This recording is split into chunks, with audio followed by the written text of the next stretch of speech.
Now, finally, it is time to talk about computer programs.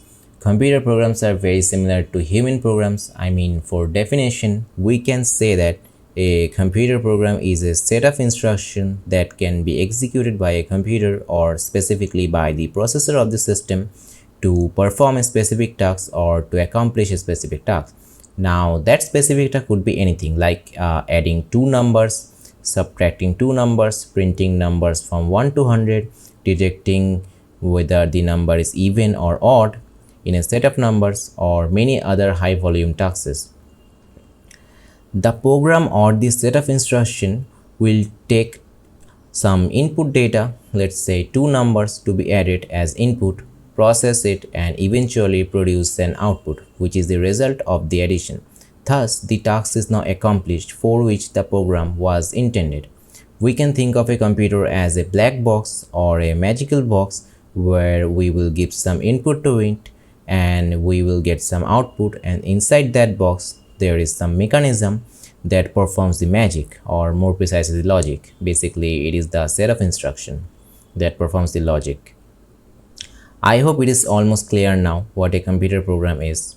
Now, usually a computer program is written by a programmer in a high-level programming language like C or C++, Java, and Python or more, that I think I will upload in details in the near future to help all the students out there who are struggling to understand the behind the scenes complexities of programming.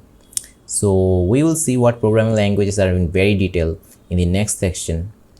Now here are some piece of code or code snippet that are written in three different high-level languages, and each of these programs print hello world to the output screen or console. Basically, it is a tradition to learn how to write a hello world program upon start learning any programming language. The leftmost program is written in a high-level language known as C, which is often regarded as the mother of all programming languages because of its features and capabilities and low-level access. And it also serves as the base for all the modern languages out there. In the middle, we have a program written in Java, which is another most popular high-level programming language, and it is famous for its object orientation features. Finally, the rightmost program is written in a very widely used language which is known as Python, and it is widely used in today's era because of its rich libraries and fewer lines of code. Basically, the libraries of a programming language are the predefined function or other codes or set of function or set of functionalities that the language has to offer. We will see those in my upcoming lectures. Now, let us have a very high-level overview of a computer program with an example. So let's say here is the programmer and the computer on the right side, and the programmer wants to write a computer program which will then tell the computer to add two numbers. Now remember, as I said before, a computer is a dumb machine and it cannot do anything on its own. It needs to be instructed by a set of instructions referred to as programs to perform an operation or perform a task.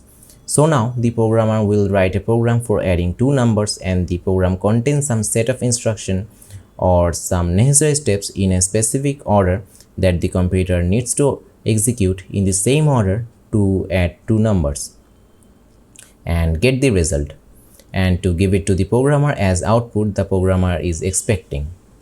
Now, what are those necessary steps? First of all, we will get two numbers, or the program will get two numbers that are to be added. Then the program will check if the input data or the numbers are really numbers or any other character. If they are numbers, then it will add the numbers and store it somewhere in the memory. Finally, the computer will display the result as the output on the output screen or console. These are some necessary steps the computer needs to follow in order to add two numbers. And if we consider each of these steps as an instruction and combine those in the specific order, then it forms a set of instructions. Now, this set of instruction is a computer program that the programmer handed to the computer, and the computer is expected to execute it line by line in order to add the two numbers. So I hope it is pretty clear to you now what do we mean by a computer program and its purpose of solving some of our computational problems through the computation or processing power of a computer. Now, here is the fun fact to conclude this lecture.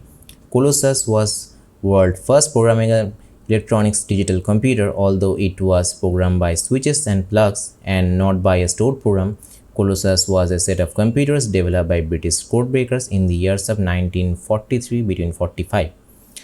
Manchester, we also call the small-scale experiment machine, was the world's first electronically stored program computer that was built at the University of Manchester.